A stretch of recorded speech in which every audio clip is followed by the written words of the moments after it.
Lalu sejauh mana penyelesaian perkara pencemaran nama baik terkait ijazah Jokowi, khusus untuk tersangka Egy Sujana dan Damai Hari Lubis, bisa melalui restoratif justice atau jalur damai? Kita bahas bersama kuasa hukum Roy CS yang juga kuasa hukum Rismon dan juga Tifa, Bung Refli Harun yang sudah bergabung bersama kami di studio, serta Ketua Indonesia Police Watch Pak Sugeng Teguh Santoso yang sudah bergabung bersama kami melalui sambungan Zoom. Selamat petang Bang Refli, selamat petang Pak Sugeng. Selamat petang Mbak Cindy dan Bang Refli. Baik, terima kasih. Terima kasih sudah bergabung bersama kami di Kompas Petang. Bang Refli, Anda kan pernah mengatakan bahwa restoratif justice ini tidak mungkin dilakukan. Betul seperti itu? Apa alasannya Anda bisa mengatakan seperti itu? Saya disclaimer dulu ya, saya penasihat hukumnya atau kuasa hukumnya Roy Suryo, Dr. Tifa dan Rismon. Bertiga itu saja, tidak Egy Sujana, tidak Damai Hari Lubis. Dan tidak yang lain juga, itu penting ya, saya disclaimer. Dan kita tergabung dalam Bala RT, Barisan Pembela Roy, Rismon dan Tifa, yang sekarang ini kita ke press conference di Polda Metro Jaya, dan klaster 2 ini yang kemudian dilimpahkan kan, sementara klaster 1 diperiksa saja belum. Makanya kita bicara, ini ada unequality before the law ya, ada ketidaksamaan di depan hukum ya. Satu cepat banget, satunya bahkan diperiksa saja sebagai tersangka belum. Nah, begini, restoratif justice itu dalam hukum pidana memang didorong, tetapi untuk tindak pidana yang ancaman hukumannya ya maksimal 5 tahun saja. Jadi kategorinya tindak pidana ringan lah, menengah ringan gitu. Tapi kalau yang berat itu theoretically itu nggak bisa secara teoritis, itu satu ya. Kita tahu bahwa Egy Sujana dan Damai Hari Lubis ini seperti klaster 1 lainnya, selain kena pasal-pasal dengan ancaman hukuman rendah 4 tahun, 2 tahun, 9 bulan, kena ancaman hukuman yang 6 tahun, yaitu pasal tentang penyebaran kebencian dan pasal tentang provokasi. Ya, itu pertama undang-undang ITE, kedua undang-undang KUHP yang lama. Nah, karena itulah by theory harusnya tidak bisa. Itu satu. Tetapi kita tahulah, ini mohon maaf ya, menurut saya ini kan langkah kuda yang dilakukan pihak Pak Jokowi untuk memecah, ya kan? Memecah hubungan para tersangka maksud Anda? Iya, untuk memecah aliansi yang kompak di para tersangka ini. Kan masalahnya kan jelas. Masalahnya adalah soal tudingan bahwa ijazah Pak Jokowi yang digunakan yang paling penting dalam pemilihan wali kota, gubernur, presiden 2 kali periode itu adalah ijazah palsu. Dan kita ya sudah melihat tuh, sudah mendengarai dari 6 versi ijazah yang keluar itu beda-beda. 6 versi itu KPUD 3, kemudian Dian Sandi 1, kemudian Dirtipidum tanggal 22 Mei 1, dan terakhir DGPK, gelar perkara khusus tanggal 15. Itu beda, kita bisa buktikan itu beda. Ada data-datanya. Semua lampiran ijazah yang dilampirkan berbeda-beda? Berbeda-beda. Berbedanya dalam bentuk apa nih? Walaupun ada yang sama. Gini, contoh ya, yang namanya embosan sama watermark itu baru keluarnya di GPK tanggal 15 Desember. Itu aja satu clue-nya misalnya. Baik, sebelumnya kita nggak pernah lihat tuh embos-embosan sama watermark di dalam versi. Jadi yang embos Anda lihatnya saat Anda taunya saat ditunjukkan gitu ya? Ya, embos-embosan kita bilang. Baik. Saya ke Pak Sugeng. Pak Sugeng, bagaimana Anda melihat ketika kita kembali ke pokok perkara ya, soal pencemaran nama baik? Apakah pengenaan pasal soal penghasutan ini sifatnya delik umum, itu bisa artinya bisa dihapus, bisa melalui restoratif justice? Kita kembali ya kepada pertama nih, politik hukum Indonesia di dalam tindak pidana itu telah bergerak kepada satu politik hukum yang lebih humanis ya. Teori pemidanaan atau penggunaan sanksi pidana itu telah bergeser kepada penyelesaian dalam bentuk penyelesaian restoratif, termasuk restoratif justice itu tidak menimbulkan keresahan dan atau penolakan di masyarakat luas, gitu ya. Kemudian restoratif justice tersebut tidak berdampak konflik, ya. Oke, tapi Kemudian- Pak Sugeng, maaf saya potong. Kalau restoratif justice itu apakah bisa dikeluarkan ketika kedua tersangka ini tidak mengajukan permohonan maaf? Oh, tidak bisa. Justru yang mengajukan permintaan itu harus tersangka. Oke. Ya. Oke. Di dalam mekanisme restoratif justice, permintaan harus dari tersangka. Oke, karena berdasarkan dia yang wawancara sasaran- kami, dasar- karena berdasarkan Iya. wawancara kami kemarin, Bang Damai dan kabarnya Bang Egy juga tidak meminta maaf kepada Pak Jokowi dalam pertemuan tersebut. Meminta maaf itu adalah hubungan antara dua pihak yang sedang berperkara. Tetapi mengajukan permintaan restoratif justice adalah hak dan harus berangkat dari tersangka, bukan dari pelapor ya, atau korban. Nah, saya tidak percaya bahwa pertemuan tersebut ya mengabaikan potensi restoratif justice ya. Buat apa dua orang itu bertemu kalau tidak mengarah kepada satu keinginan untuk menyelesaikan secara menurut keadilan restoratif ya, itu satu. Kemudian kedua, permintaan itu kan bisa saja tidak dipublikasikan. Memang benar yang disampaikan, saya setuju dengan Bang Refli. Ini adalah satu strategi untuk memecah kelompok ini ya.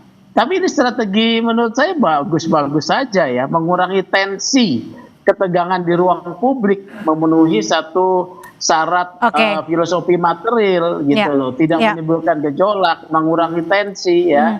Jadi kalau ada restoratif justice untuk 3 orang ini, ya itu menurut saya bagus, termasuk Oke, juga kami tangkap. mungkin buat Rifa, Tifa itu Roy ya, kalau memang mereka mau. Tapi kalau dari sisi pelapor, Pak Jokowi mungkin bisa diajukan restoratif justice tanpa permintaan maaf dari tersangka?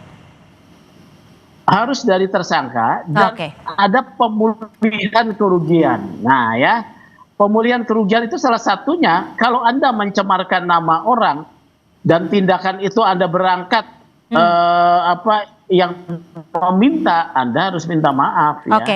Tapi itu kan bisa dilakukan dalam satu ruang tertutup, tidak perlu dipublikasi. Ya, penyelesaian restoratif justice itu penyelesaiannya tertutup bisa ya. Baik, saya ke Bang Refli. Bang Refli, jika Anda tadi menyebutkan bahwa ini bisa saja ada unsur untuk memecah kesulitan dari para tersangka ini yang memang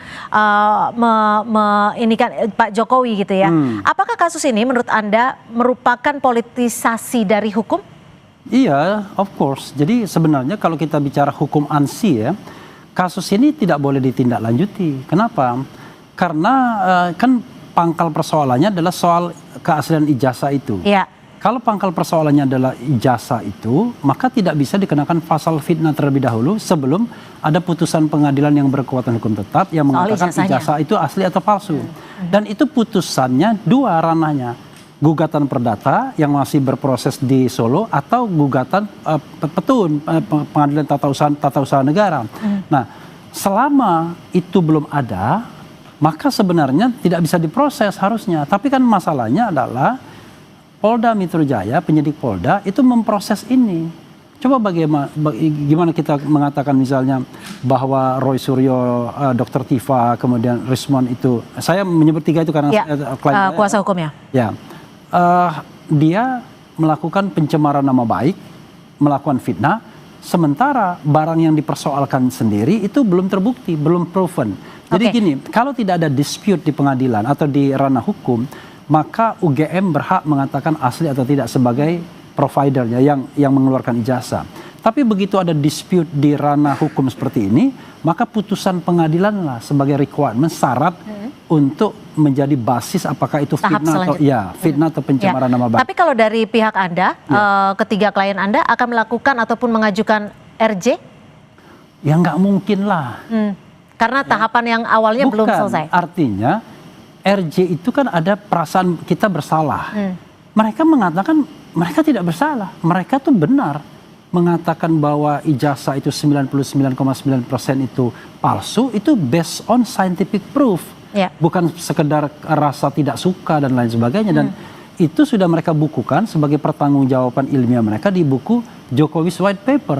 Dan itu bisa dicek misalnya. Bahkan kalau kita mau tantang nih ya, sekarang kan sudah ada putusan di KIP yang menegaskan kembali pasal 18 ayat 2 Undang-Undang Kebebasan Informasi Publik yang mengatakan bahwa dokumen ijazah ini adalah dokumen publik, harus dibuka ke ranah publik. Tidak boleh ditutup-tutupi sebagai ranah privat lagi. Kan dulu kan pengacara Jokowi mengatakan, loh ini kan privat, ini kan punya hak Jokowi. Tidak bisa lagi. Ya, ini karena sudah ada putusan dari KIP tersebut. Nah, dokumen publik inilah harus ditunjukkan ke publik whenever dia membutuhkannya.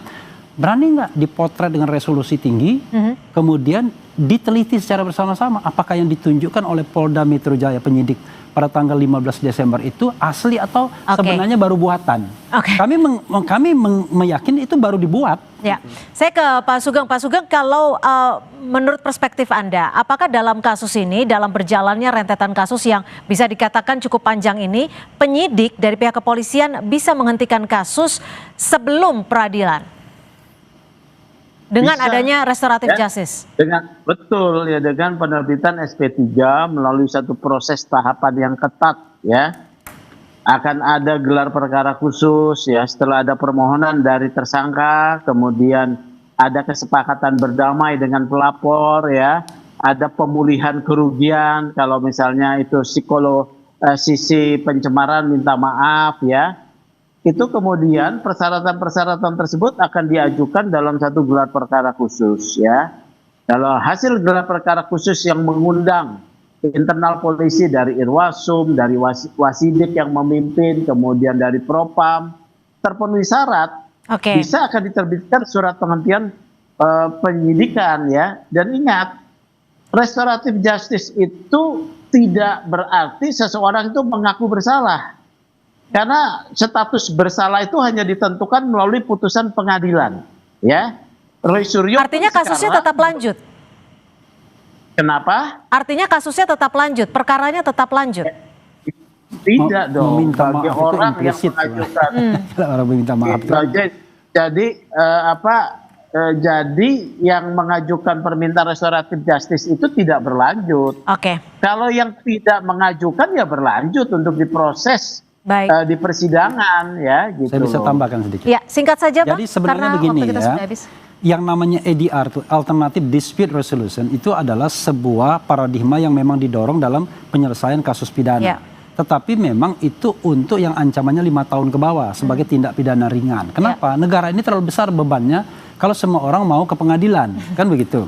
Karena itulah misalnya kalau delik aduan, maka sesungguhnya penyidik itu harus aktif mempertemukan kedua belah pihak agar mereka berdamai. Nah, yang jadi masalah adalah ketika Jokowi mengadu pada tanggal 30 April tersebut, itu tidak ada upaya untuk melakukan restoratif justice, mempertemukan kedua belah yang bertikai. Yang ada adalah entertaining. Hari itu mengadu, hari itu dibikin laporan polisinya. Dan baik, mohon maaf dan lain sebagainya. Waktu juga sudah habis Pak Sugeng, terima kasih, tapi kami sudah tangkap apa yang jadi pembahasan kita pada sore hari ini.